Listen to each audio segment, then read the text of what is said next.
Hmm, that's odd. Just enough tinkering and I'm sure this will work. Oh, hey everyone. If you're wondering what I'm doing some adjustments on my game. Turns out there's something in it I need to do some adjustments and see if it works. Well, folks, speaking of video games, and as you can see on my Doctor Who outfit and my sonic screwdriver, according to my Doctor Who watch, another science fiction review this time. Today, folks, I'm going to review a science fiction. It involved a video game this time. Now, unlike Dracula, who reviewed Wreck-It Ralph, and that horrible experience I've been through on one of my grim, scary tales where I talked about Prometheus. But this one is really different. And the science fiction review I'm going to review for you today is none other than The Last Starfighter. Now, on this DVD, this is a 25th anniversary edition that I got here. I would get the 50th anniversary, but how long would it take until it becomes the 50th year? At least I got the 50th year anniversary of Forbidden Planet. Anyway, I know some of you are thinking, what's this science fiction movie got to do with video games? Well, I'm going to tell you the premise. This one here, the actor in this movie, which you can't see much of his face there, but it's a character about a guy named Alex, played by Lance Guess. That's his name. Now, some of you may not remember Lance Guess. He was in Halloween 2 as the, I guess he was one of the interns who was helping out Jamie Lee Curtis.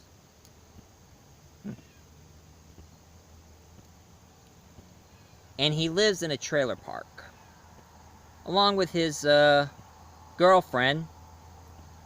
And of course, that's his girlfriend over here, played by the lovely Catherine Mary Stewart. Now, some of you may not know Mary Catherine Stewart and other things, but I remember she was in Weekend at Bernie's. Too bad she never appeared in the sequel. But anyway, she was in Weekend at Bernie's and was in Night of the Comet, one of the B-rated zombie parody ever made. I should review that one of those days. And probably bring back my old zombie friend. But anyway,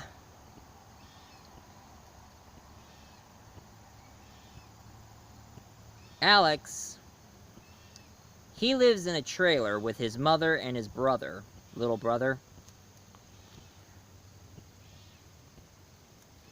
Now, he kind of looks up in the stars and has dreams. He wants to get out of the trailer park world that he lives in and go into something a lot better. He tried to he tries to get himself into college, but sadly, they didn't accept him. So it made him felt like he was stuck in this trailer park world. But of course, the only thing that keeps him going in that trailer park is that arcade called Starfighter. And then that one night, this happens. Alex starts playing this arcade game of Starfighter, and all of a sudden, he defeated a bunch of aliens and beat the score record on the arcade. And everybody was pretty much intrigued when they saw him playing the Starfighter game and just completely beat the game and gave him the highest score ever.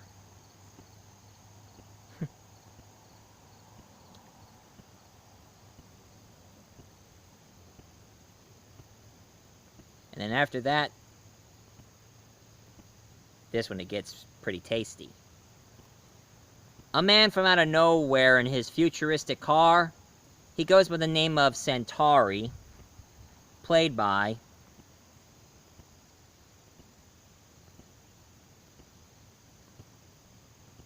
Hang on a sec. Centauri, played by the Music Man himself, Robert Person. I mean, is it Person? Preston. Robert Preston? Anyway, and he goes by the name of Centauri. And what he does is he was responsible for the arcade. And he also told Alex there was a bit of a mix-up. That arcade was supposed to be on Las Vegas. Try to imagine a Las Vegas person winning the score and all of a sudden get himself in this situation. But anyway, he took Alex all the way into space. All the way into space, where he meet a bunch of aliens. And of course, one thing about those aliens, they're very bald on top and they have white hair.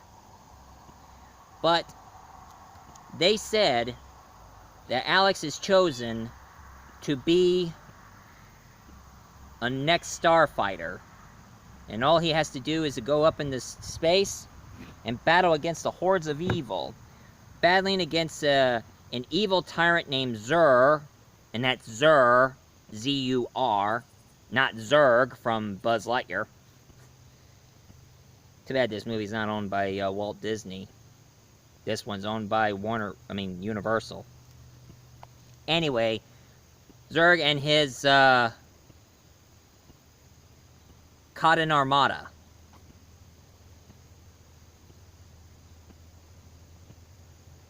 And what Zur wants to do, Zur and his Kodan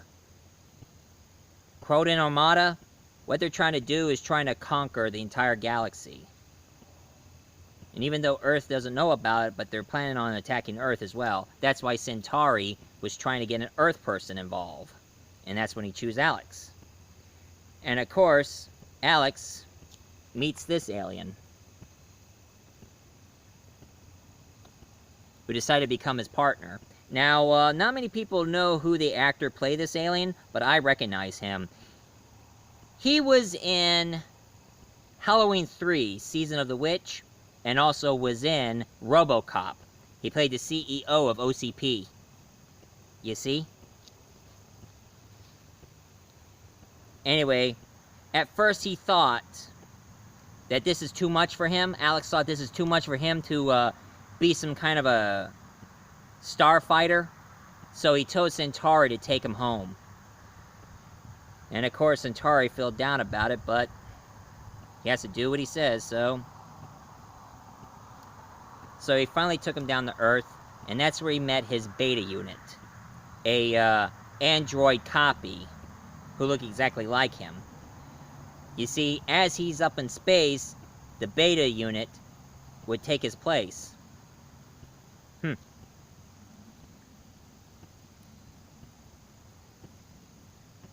But it turns out that the Kodan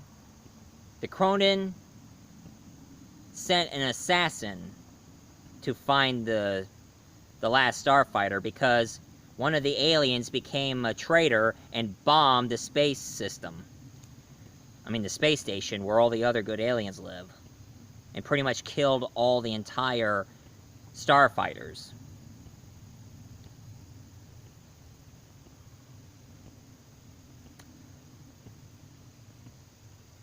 And then Alex decided to have a thought. Since... I mean, he wanted to explore and have a huge adventure in his life. Something big for him. And he just decided to just go back home with his trailer life. Well, at the same time, one of the assassins tried to kill him, but he dodged it. While the beta unit is getting kind of scared because that assassin is going after him. Anyway, so Alex talked to Centauri and decided to go back. And of course, at the same time, Centauri got shot.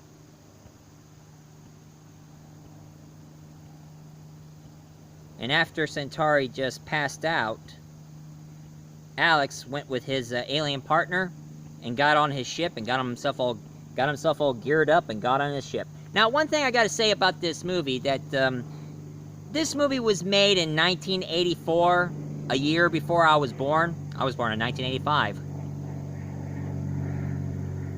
Oh, get lost, airplane!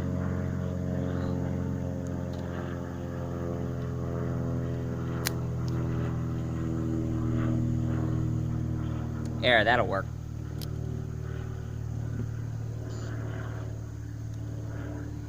Anyway, one thing I gotta say, the special effects in this movie was way ahead of its time, especially back in the 80s.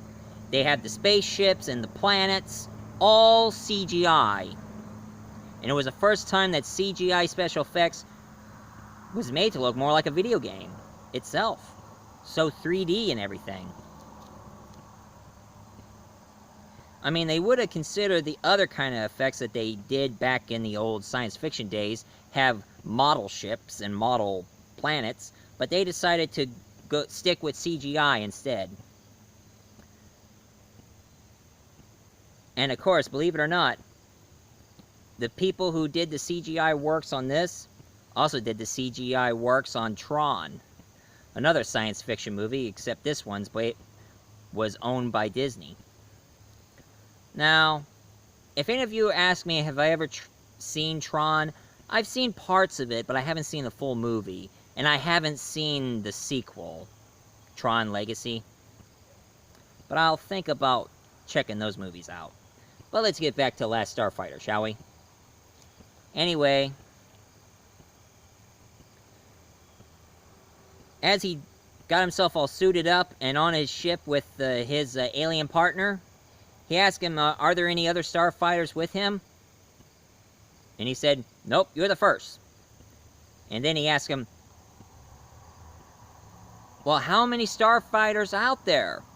And his partner says, compared to you, 1. So it turns out he's the last starfighter.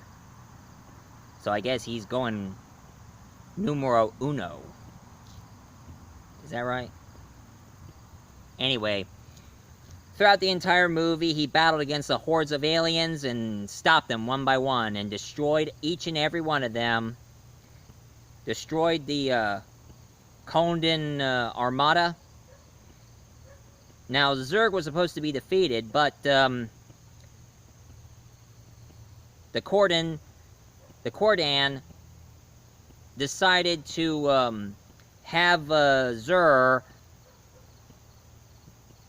be tossed into their chamber, but he escaped, hinting for a sequel. You know, a lot of people did say that they're going to make a sequel of this movie. Heck, even Steven Spielberg's getting involved in it, or even Seth Rogen involved in it.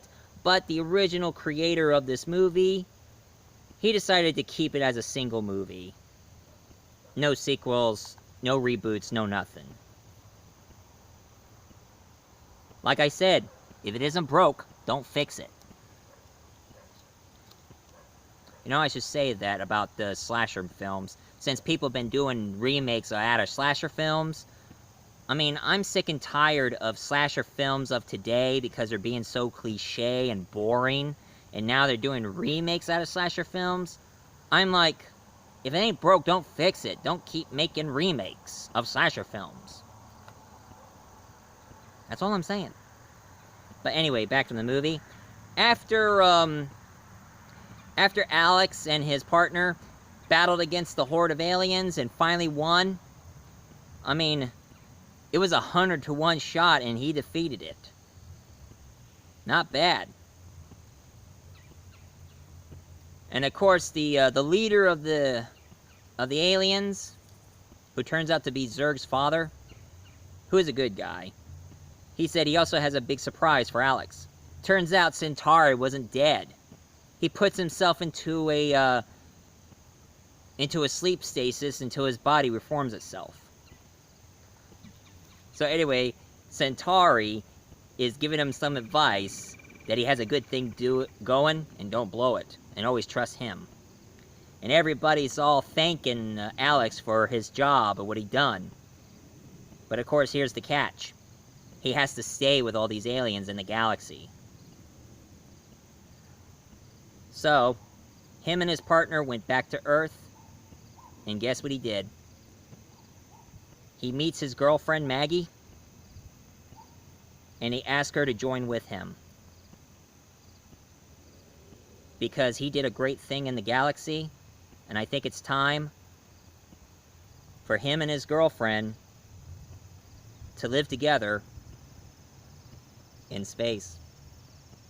Now, isn't that romantic? And of course, they ended the movie where his little brother, Loomis, is now playing the Starfighter game. Another hint. Which I hope they don't do.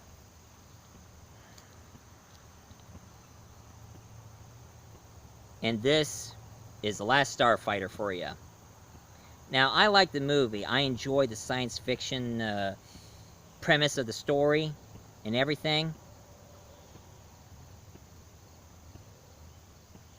And I bet some of you people who remember watching this movie enjoyed the premise too. But after the movie ended, the franchise continued. Because Marvel, back then Marvel used to declare all the ownerships to all franchises and do comic book series. They did a 3-page issue of The Last Starfighter in the Marvel Comics. Like they did with Conan the Barbarian, Raiders of the Lost Ark, and also Time Bandits and Labyrinth. And I know some of you thinking, did they ever make a video game out of it? Well, believe it or not, there was a rumor said that they did make a Last Starfighter video game. It was made for the arcade game. But I haven't seen the cartridge or anything else about it. So pretty much, the arcade of The Last Starfighter, it's just a rumor. But there is a Last Starfighter for the Nintendo, though. Therefore, they decided to make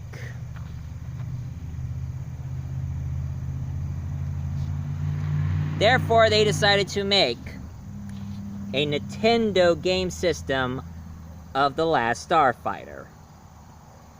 Now, one thing I gotta say, the game itself got nothing to do with the movie.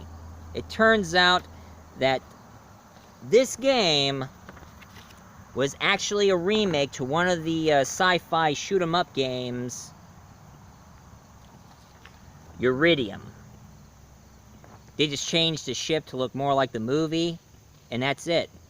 But hey, the premise of the movie and the premise of the game is all about shooting alien rebels, so I guess it's okay. No, I can't say for the life of me, I never tried Uridium.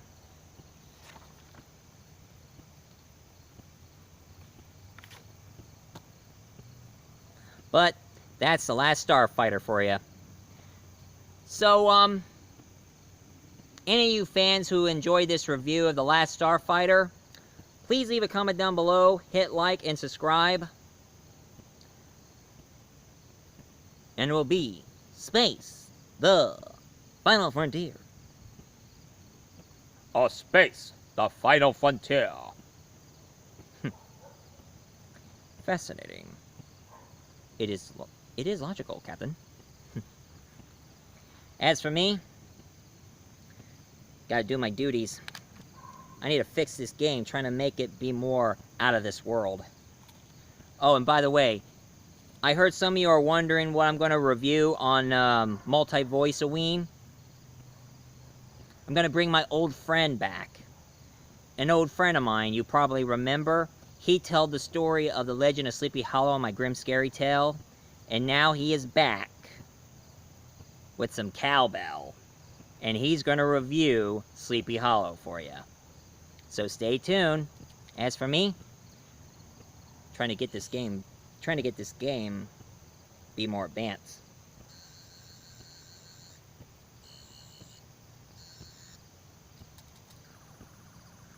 Ah, here we go. Ah, this should do it.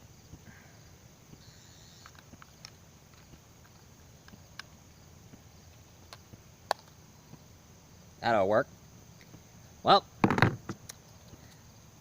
see you soon.